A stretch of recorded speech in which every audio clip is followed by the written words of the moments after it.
नमस्कार साथियों, राज्य शिक्षा केंद्र के निर्देश अनुसार वार्षिक परिणाम अभिलेख पत्रक कक्षा 4 हेतु किस प्रकार से हम तैयार करेंगे, आइए आज इस वीडियो के माध्यम से जानेंगे। नई रिजल्ट शीट कैसे भरेंगे, आइए देखते हैं। देखिए, पूर्व में राज्य शिक्षा केंद्र द्वारा वार्षिक परिणाम अभिलेख पत्रक एवं प्रगति पत्रक तैयार करने के संबंध में महत्वपूर्ण निर्देश भी जारी किए गए हैं। इसके अनुसार ही हम वार्षिक परिणाम अभिलेख पत्रक तैयार करेंगे।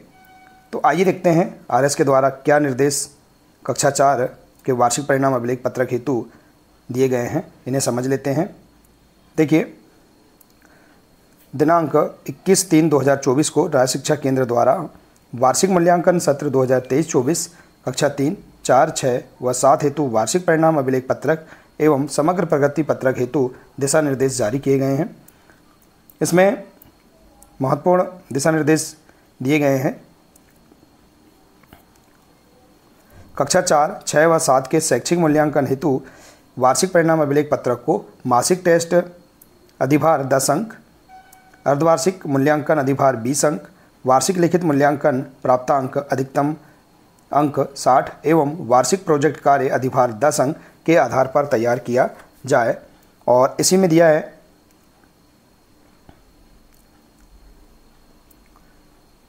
वार्षिक लिखित परीक्षा के विषयवार प्राप्तांकों अधिकतम 60 में मासिक टेस्ट का अधिभार 10 अंक, अर्धवार्षिक मूल्यांकन का अधिभार 20 अंक एवं प्रोजेक्ट कार्य का अधिभार 10 अंक के प्राप्तांकों का योग कर समेकित ग्रेड की गणना की जाए। तो देखिए, इस प्रकार से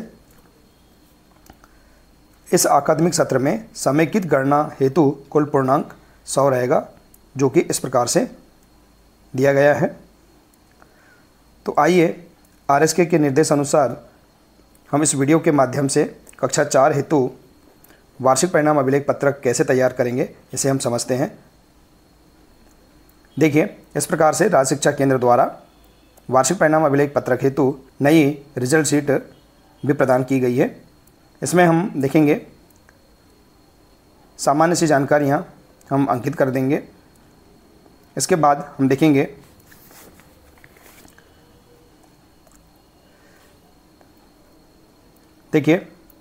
यहाँ पर विद्यार्थी की सामान्य जानकारी हम अंकित कर देंगे। जैसे कि देखिए, सरल क्रमांक, अनुक्रमांक, कक्षा 4 के लिए हम अनुक्रमांक इस प्रकार से दे सकते हैं। इसके बाद है स्कॉलर क्रमांक, विद्यार्थी का दाखिल खारिज क्रमांक, विद्यार्थी का नाम। देखिए, यहाँ पर नाम हम हिंदी में भी लिख सकते हैं और अंग्रेजी में भी लिख सकते हैं। तो देखिए, इस प्रकार से विद्यार्थी की सामान्य जानकारी हम यहाँ पर अंकित कर देंगे। माता का नाम, पिता का नाम, विद्यार्थी की जन्म तारीख और विद्यार्थी की जाति। तो इस प्रकार से हम सामान्य जानकारी इसमें अंकित कर देंगे। इसके बाद हम देखते हैं, देखिए, अब है शैक्षिक मूल्यांकन। इसमें हम देखेंगे शैक्षिक मूल्यांकन में मासिक टेस्ट, अर्धवार्षिक मूल्यांकन और वार्षिक लिखित मूल्यांकन, वार्षिक प्रोजेक्ट कार्य। इस कॉलम में हम किस प्रकार से कक्षा 4 के लिए जानकारियाँ अंकित करेंगे, आइए हम देखते हैं। देखिए, यहाँ पर मासिक टेस्ट वाले कॉलम में दिया है। देखिए, कक्षा 4 के लिए 4 विषय हैं, हमें अतिरिक्त विषय जो है उसका योग नहीं करना है। तो देखिए, 4 विषय इसमें दिया है। इसमें हम देखेंगे सभी विषय में 40 अंक में से जो प्राप्तांक हैं, इन प्राप्तांकों को हम यहाँ पर दर्ज कर देंगे। और देखिए, यहाँ पर जो अधिभार 10% दिया है, तो यहाँ पर हम अधिभार की गणना कर लेंगे। देखिए, 40 में से जो भी अंक प्राप्त है, जैसे कि 28 अंक 40 में से छात्र द्वारा प्राप्त किए गए हैं, तो उसमें हम अधिभार के लिए 4 का भाग देकर हम यहाँ पर उसका 10% अधिभार निकाल लेंगे। जैसे कि यहाँ पर देखिए, 28 का 10% अधिभार 7 अंक। इसी प्रकार से सभी विषय के जो प्राप्तांक है 40 में से, इन्हें हम दर्ज करके इनके अधिभार की गणना हम कर लेंगे। इस प्रकार से देखिए, अब यहाँ पर हम देखेंगे मासिक टेस्ट में मासिक टेस्ट अधिभार का योग। देखिए, मासिक टेस्ट के जो हमने अधिभार सभी विषय का जो निकाला है, जैसे कि 7, 7, 6, 7, इस प्रकार से इनका हम योग कर देंगे। तो यहाँ पर आ जाएगा 19वें कॉलम में इनका योग आएगा 27, यहाँ पर अंकित कर देंगे। इसके बाद है अर्धवार्षिक मूल्यांकन। अब हम इस कॉलम में देखेंगे अर्धवार्षिक मूल्यांकन।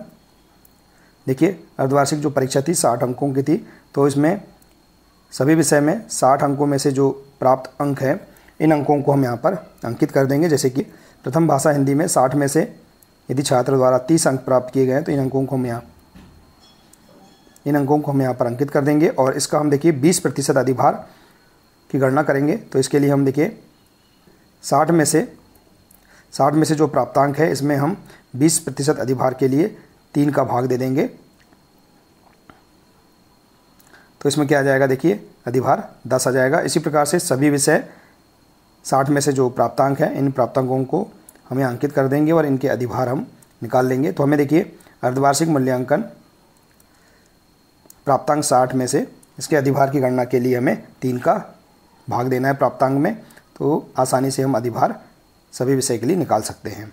तो अब इसके बाद हम देखेंगे अर्धवार्षिक मूल्यांकन में जो अधिभार का योग है। तो यहाँ पर जो अधिभार हमने निकाला है इन अधिभार का योग हम यहाँ पर कर देंगे। तो यहाँ पर आ जाएगा देखिए 29 नंबर के कॉलम में इस प्रकार से 10, 14, 16 और 11 इसका योग यहाँ पर आ जाएगा 51। तो इस प्रकार से हम अर्धवार्षिक मूल्यांकन इसमें हम सभी विषय के लिए इस प्रकार से अंकों को हम यहाँ पर प्रविष्ट कर सकते हैं। इसके बाद है वार्षिक लिखित मूल्यांकन। अब देखिए वार्षिक लिखित मूल्यांकन में अधिभार की गणना हमें नहीं करना है। इसमें जो लिखित परीक्षा 60 अंकों की थी, इसमें से जो प्राप्तांक हैं विषयवार, इन प्राप्तांकों को हम यहाँ पर अंकित कर देंगे। जैसे कि 60 में से छात्र द्वारा विषय हिंदी में 40 अंक प्राप्त किए गए हैं, तो इन 40 अंक को हम यहाँ पर अंकित कर देंगे। इसी प्रकार से द्वितीय भाषा के जो प्राप्तांक हैं इन्हें हम अंकित कर देंगे। इसी प्रकार से सभी विषय के जो प्राप्तांक 60 में से छात्र द्वारा लिए गए हैं इन अंकों को हम यहाँ पर अंकित कर देंगे। इसके अधिभार की गणना हमें नहीं करना है। और यहाँ पर देखिए वार्षिक लिखित मूल्यांकन का योग, यहाँ पर देखिए सभी विषय के जो प्राप्तांक है इनका योग हम यहाँ पर कर देंगे 35 नंबर के कॉलम में। अब इसके बाद देखेंगे वार्षिक प्रोजेक्ट कार्य। देखिए वार्षिक प्रोजेक्ट कार्य के लिए हमें अधिभार की गणना करना है। तो देखिए वार्षिक प्रोजेक्ट जो कार्य है ये 40 अंकों का है, तो इसके अधिभार के लिए हम प्राप्तांक में 4 का भाग दे देंगे। तो देखिए सभी विषय में 40 में से छात्र द्वारा जो प्राप्तांक हैं इन्हें हम यहाँ अंकित कर देंगे और इसके बाद इसके अधिभार हम निकाल लेंगे। तो अधिभार के लिए प्राप्तांक में 4 का भाग दे देंगे, तो यहाँ अधिभार निकल कर आ जाएगा। इसी प्रकार से सभी विषय के जो प्राप्तांक हैं इन्हें अंकित करके इनका अधिभार हम यहाँ पर अंकित कर देंगे। और इसके बाद देखिए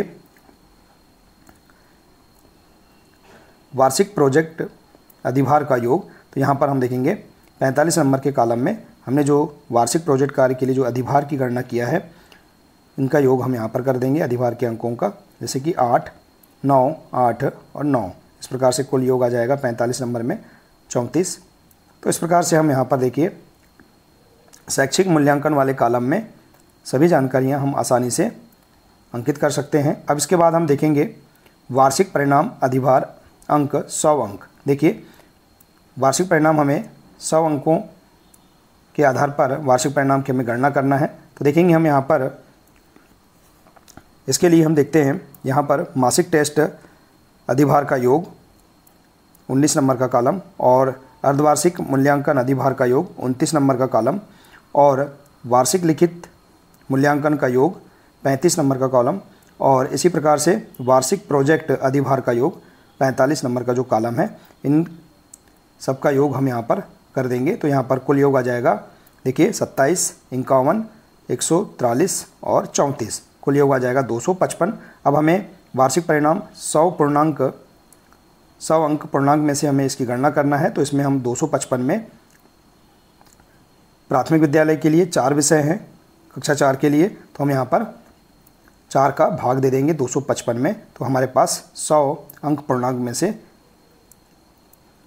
अंक प्राप्त हो जाएगा। तो देखिए इस प्रकार से हम यहाँ पर देख सकते हैं 255 में 4 का भाग देंगे तो 63.75, या हम इसे प्रतिशत भी कह सकते हैं। तो इसमें हम 4 का भाग देकर इसका प्रतिशत भी हम निकाल सकते हैं।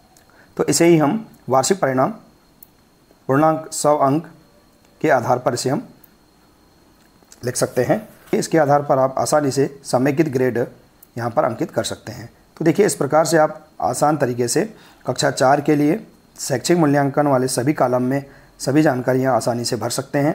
इसी प्रकार से आप सभी छात्रों के जो प्राप्तांक हैं उन्हें अंकित करके उनके अधिभार की गणना करके आप यहाँ पर वार्षिक परीक्षा परिणाम तैयार कर सकते हैं। आशा है कि आपको यह जानकारी बहुत ही अच्छी लगी होगी। साथियों, अगर जानकारी अच्छी लगी हो तो प्लीज़ इसे अधिक से अधिक शेयर करें, वीडियो को लाइक करें और इसी प्रकार से इसके आगे की आप अन्य सभी महत्वपूर्ण जानकारियाँ प्राप्त करने के लिए आप हमारे इस चैनल से जुड़े रहिए। मिलते हैं इसी प्रकार से इसके आगे के अगले नए वीडियो में। नमस्कार।